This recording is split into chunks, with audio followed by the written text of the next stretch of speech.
গবেষণায় দেখা গেছে আজীবন সুস্বাস্থ্যের গোপন চাবিকাঠি হলো লাইফস্টাইল ম্যানেজমেন্ট।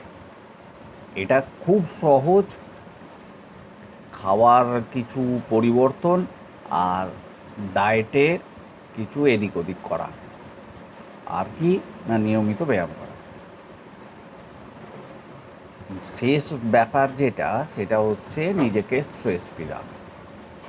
এইটা করতে পারলেই ভালোভাবে আপনি স্বাস্থ্যকে এনজয় করতে পারবেন। আজকে এই বিষয়ে কথা বলবো। হেলদি হেলথ ইউটিউব চ্যানেলে আপনাদের সবাইকে স্বাগত জানাই। যারা এই চ্যানেলে নতুন তাদের বলবো আপনারা এই ভিডিওটা প্রথম থেকে শেষ পর্যন্ত দেখুন। যদি আপনার হেলদি লাইফস্টাইল সম্পর্কে বা হেলদি লাইফ লিড করবেন কিভাবে এ সম্পর্কে জানতে চান, তাহলে এই ভিডিওটা আপনাকে শেষ পর্যন্ত দেখতেই হবে। আর যদি ভালো লাগে তাহলে অবশ্যই চ্যানেলটিকে সাবস্ক্রাইব করবেন, শেয়ার করবেন, লাইক করবেন এবং কমেন্ট করে জানাবেন যে আপনাদের এটা কেমন লাগে।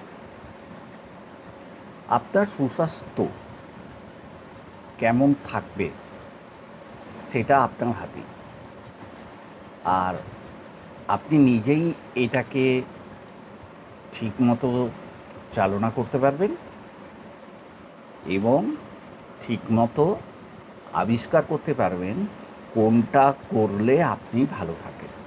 তবে কতগুলো জিনিস আছে ন্যাচারালি, যেগুলো আপনি যদি ফলো করেন তাহলে আপনি ভালো থাকতে বাধ্য। যেমন ধরুন ব্যায়াম।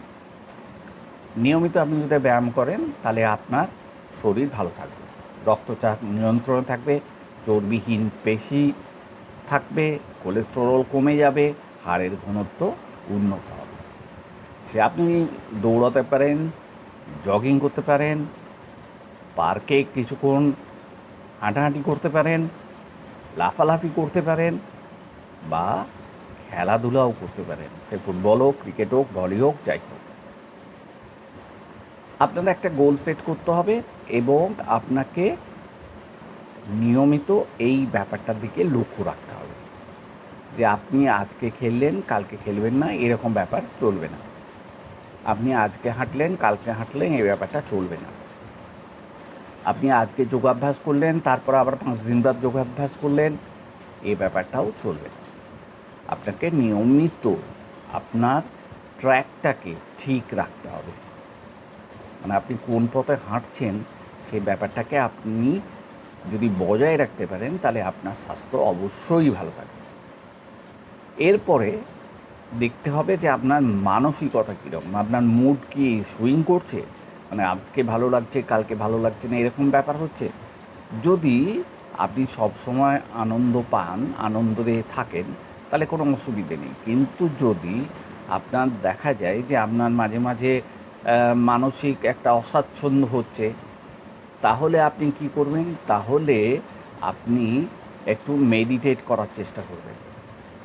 এই মেডিটেশন, যোগা, প্রাণায়াম এইগুলো কী করে শারীরিকভাবে তো আপনাকে ফিট রাখবেই, তাছাড়া মানসিকভাবেও আপনি ফিট থাকবেন। আপনার বিষণ্ণতা, উদ্বেগ এবং মানসিক যদি কোনো অসুস্থতা থেকে থাকে তাহলে সেটাও কম হবে, মানে ঝুঁকিটাও কম থাকবে আর কি। এরপরে ব্যাপার যেটা, সেটা হচ্ছে আপনাকে ভালোভাবে খেতে হবে।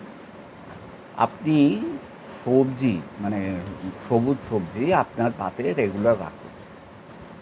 এবারে এটা আপনি কাঁচা খেতে পারেন, সেদ্ধ করে খেতে পারেন, ভাজা করে খেতে পারেন, কিন্তু ভাজা খাওয়াটা যারা ডায়েটিশিয়ান তারা বলছেন যে এটা খুব একটা ভালো জিনিস নয়। কেননা এই ভাজা খেলে আপনার পাকস্থলীর ক্ষতি হবে, পাকযন্ত্রের ক্ষতি হবে, বিপাক ঠিকমতো হবে না। আর ডায়েটের নিয়মিত শাকসবজি রাখুন। শাকসবজি ভালো থাকলে আপনার ওজন ঠিক থাকবে, আপনার লক্ষ্যে আপনি ঠিকমতো পৌঁছতে পারবেন।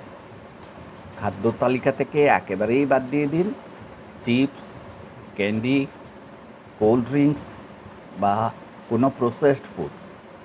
এগুলো শরীরে কোনো পুষ্টি যোগায় না, বরং শরীরে প্রয়োজনের তুলনায় কী করে, ক্যালোরি পাঠিয়ে দেয়।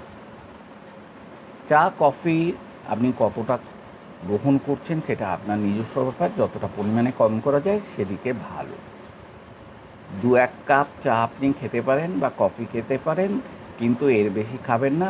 কেননা এইটা বেশি খেলে আপনার হজমের গণ্ডগোল যেমন হবে, তেমনি আপনার ঘুমেরও সমস্যা হবে। জল আপনাকে পর্যাপ্ত পরিমাণে খেতেই হবে। জল কী করে না, আমাদের বডিকে ডিটক্সিফাই করে, হজমে সাহায্য করে এবং রোগ প্রতিরোধ ক্ষমতা বাড়ায়। পেশি শক্তি বৃদ্ধি করতে পারে, শরীরের তাপমাত্রা নিয়ন্ত্রিত থাকে। আপনার ডেস্কের পাশে বা আপনার কাজ করতে যাওয়ার সময় সবসময় জল রাখুন। এই যে পাশে জল থাকা, এটা কিন্তু আপনাকে জল খাওয়ার কথা মনে করিয়ে দেবে। আর একটা কথা এ প্রসঙ্গে আপনার মনে রাখা দরকার যে আপনি কিন্তু ডাক্তারি পরামর্শ নেবেন, কেননা কতটা জল আপনাকে খেতে হবে এটা কিন্তু জানা দরকার। শরীর যদি আপনার সুস্থ থাকে তাহলে আপনি 3 লিটার জল অনায়াসেই সারাদিনে খেতে পারেন। এই জলের সাথে আর কি খেতে পারেন, ডাবের জল খেতে পারেন এবং ফলের রসও খেতে পারেন, যদি না সেটা কোনো কোনো কেমিক্যাল মিশ্রিত না হয়। এরপরে যে ব্যাপারটা হচ্ছে সেটা আপনাকে কিন্তু মাঝে মধ্যেই ডাক্তারবাবুর শরণাপন্ন হতে হবে। আপনি যদি খুব ভালো আছেন এটা ঠিকই, কম বয়সীদের কথা বলছি না, যাদের বয়স একটু 40 ঊর্ধ্ব আর কি, যারা 40 পেরিয়ে গেছেন তাদের একটু স্বাস্থ্য পরীক্ষা করা মাঝে মাঝে দরকার। কেননা ডাক্তারের সঙ্গে যদি আপনার একটা যোগাযোগ থাকে তাহলে একটা রোগের প্রাথমিক যে শনাক্তকরণ সেটা ঠিকমতো করা যায়, আর আপনার শরীর নিয়ন্ত্রণে থাকে এবং আপনার অনেকাংশে দেখা গেছে যে রোগের প্রথম দিক থেকেই সেটাকে প্রতিরোধ করা যায়।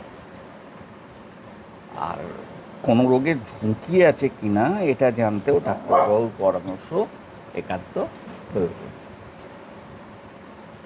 আপনাকে ওজন ঠিক রাখতে হবে।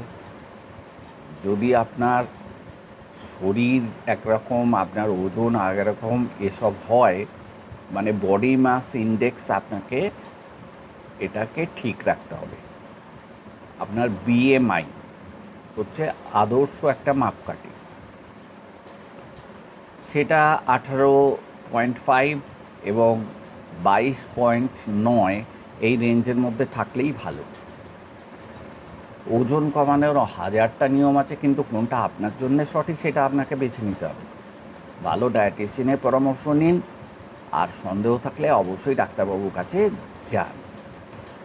আপনার কিন্তু এভাবে হবে না। আপনি যদি আপনার স্বাস্থ্যকে ভালো রাখতে চান তাহলে কী হবে, কিছু গোল ফিক্স করুন। এই গোলে আপনি নিজেকে একদম টার্গেট করে রাখুন। আপনার যে অপ্রয়োজনীয় অভ্যাস আছে সেটাকে আপনি ত্যাগ করুন, ইতিবাচক অভ্যাসে ফিরে আসুন। ঠান্ডা পানীয় বদলে নিন, ভালো পরিষ্কার জল খান, রাত্রে ঠিক সময়ে শুতে যান, পাতে শাকসবজি সমৃদ্ধ খাবার খান, মানে যেন থাকে এটা লক্ষ্য রাখুন, ফলমূল খান। আর এই সব বিষয়গুলো লক্ষ্য রাখলেই আপনি দেখবেন অনেক বড় লক্ষ্যকে আপনি জয় করতে পেরেছেন। আপনি এ ব্যাপারে ডাক্তারবাবুর সহায়তা নিতে পারেন, ডায়েটিশিয়ানের সহায়তা নিতে পারেন, পরিবারের কোনো ব্যক্তির সহায়তা নিতে পারেন। এছাড়া আমরা এখন ডিজিটাল ওয়ার্ল্ডে থাকি, সুতরাং এখানে অ্যাপসের কোনো অভাব নেই। আপনার ভালো অ্যাপস, সেটাও আপনি ডাউনলোড করে সেখান থেকে আপনি যথেষ্ট তথ্য সংগ্রহ করতে পারেন। শেষমেশ যেটা বলতেই হচ্ছে সেটা হচ্ছে বিশ্রাম আপনার খুব দরকার। তার মানে আপনাকে রাত্রে ভালো করে ঘুমোতে হবে। ঘুমোতে যাওয়ার আগে অন্তত 2 ঘন্টা আগে আপনি খাবার খাবেন। যখন শোবেন তখন ঘর অন্ধকার রাখবেন এবং কোনো রকমের স্ট্রেস যেন আপনাকে গ্রাস করতে না পারে এই ব্যাপারটা মাথায় রাখবেন। কারণ আপনি যত বেশি স্ট্রেসফুল লাইফ লিড করবেন তত বেশি রোগ জ্বালা আপনাকে ঘিরে ধরবে। আর ঘুমানোর সময় একদম মাইন্ড ফ্রেশ রেখে ঘুমোবেন। অ্যালকোহল ত্যাগ করবেন, অ্যালকোহল খাবেন না। এবং আর যে ব্যাপারটা রয়েছে সেটা হচ্ছে ধূমপান অবশ্যই বর্জন করবেন। ধূমপান থেকে দূরে থাকুন। ধূমপান অনেক বাজে রোগকে ডেকে নিয়ে আসে। আপনার যদি ধূমপান ছাড়তে অসুবিধে হয় তাহলে আপনি কাউন্সিলিংও করতে পারেন। সে বিষয়ে আপনার ডাক্তারবাবুর সঙ্গে যোগাযোগ করুন এবং এ ব্যাপারে সঠিক তথ্য আহরণ করুন। বাইরের রান্না খাবেন না, ঘরের রান্নাই খান। ঘরের রান্নাই ভালো। এবং অতিরিক্ত ফ্যাট আছে, চিনি আছে এবং সল্ট আছে, এ ধরনের খাবার এড়িয়ে চলুন যেগুলো আপনার শরীরের ক্ষতি করে। এই কথাগুলো যেগুলো বললাম এগুলো কিন্তু অপ্রয়োজনীয় কথা নয়। হ্যাঁ, আর একটা কথা আপনাকে বলতে ভুলে গেছি, যে আপনি যেমন আপনার দেহের স্বাস্থ্যের দিকে নজর দিচ্ছেন, তখন আপনার মুখের স্বাস্থ্যকে অবহেলা করবেন না। কেননা দাঁতের সমস্যা আর মাড়ির সমস্যা এটাও কিন্তু একটা বড় ধরনের সমস্যা। দাঁতের সুস্বাস্থ্য যদি আপনি বজায় রাখতে না পারেন তাহলে কিন্তু আপনার হৃদরোগ হতে পারে এবং নিউমোনিয়ার মতো রোগও হতে পারে। কখনো কখনো অ্যালজাইমারের মতো রোগ দাঁতের সমস্যা থেকে এসেছে, এরকম দেখা গেছে। আবার মুখের মধ্যে কোনো অস্বাভাবিক আলসার আছে কি না সেটাও লক্ষ্য রাখতে হবে। সেই জন্যে আপনি ডেন্টিস্টের কাছে পরামর্শ অবশ্যই নেবেন। আর যারা ধূমপান করেন তাদের দাঁতের পরীক্ষা করতেই হবে। মাঝে মধ্যে আপনাকে কি করতে হবে? ঘোরাঘুরি করতে হবে, বাইরে যেতে হবে, লোকের সাথে মেলামেশা করতে হবে। সুযোগ পেলে এদিক ওদিক ঘুরে আসুন। কাছে পিঠে কোথাও ভালো জায়গা থাকলে সেখানে ঘুরে আসুন, পাহাড়ে ঘুরে আসুন, সমুদ্রের ধারে বেড়াতে যান, অথবা যেখানে আপনার খুশি প্রকৃতির সঙ্গে কিছুক্ষণ মেলামেশা করুন। কারণ একটানা কাজ করবেন না, বিরতি নিন এবং এর মাঝখানে যতটা পারবেন প্রকৃতির সাথে নিজেকে মিশিয়ে দিয়ে এনজয় করুন। সুস্থ থাকতে আর একটা জিনিস কিন্তু খুব দরকার, সেটা হচ্ছে যে আপনি আপনার যে ইতিবাচক ভাবনাগুলো আছে এগুলোকে মনের মধ্যে একেবারে সেট করে নিন। এই সেট করে নেওয়াটা কিন্তু খুব জরুরি। মানে এই কতগুলো জিনিস আপনাকে মানতেই হবে। যেমন আপনাকে যদি কেউ জিজ্ঞেস করেন আপনি কেমন আছেন, আপনি অবশ্যই বলবেন যে ভালো আছি।